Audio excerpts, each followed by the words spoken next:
Guys, nagsawa na ba kayo sa inyong soldering iron na napakabagal, ang tagal uminit na hindi maintindihan? Grabe naman yan. Itong mga soldering iron natin na unang nabili, mga murang napapamura tayo. Grabe, ang tagal, malusaw. Kahit tagal na po yan, kaya naiinis na tayo. Babad na po yan ang soldering iron sa pag-iinit, pero hindi pa rin siya nakakalusaw. Ito ang ating bagong bili na tool task. Ito po, nagamit na natin nung nakarang araw. At ay share natin dito kasi nasold talaga dito tayo. Yung ang dami niyang kasama.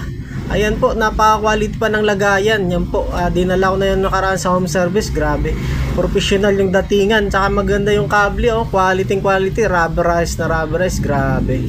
At yung binayaran natin dito medyo mahal, pero mapamahal talaga tayo. Hindi dun sa mura na mapapamura talaga din tayo.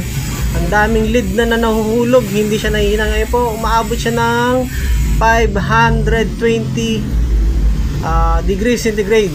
Ayan po, madali siyang ma-adjust. Napakalambot ng pindutan mga sir. Yan, sinampulan natin na na-adjust siya pababa, na-adjust siya pataas, pero sinagad na natin po para magbilis yung ating trabaho. At ay lang naman to, wire lang naman yung ating hihinangin. Yun po, same lead. Siyempre may suspecha tayo sa lead na expired na hindi na maintindihan.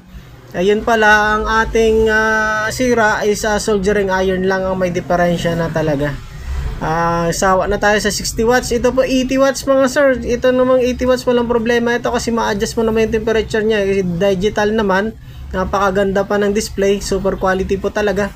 Nandyan lang po sa yellow basket mga sir, click nyo lang po. Ang ganda, hindi katulad ng luma nating nabili. Ang laki na ng lagayan, napaka bulky pa, low quality pa. Ito napakasulit mga sir, grabe.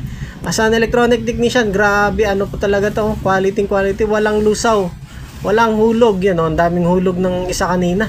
Nainis na ako, kaya ito na yung panggamit natin talaga, professional.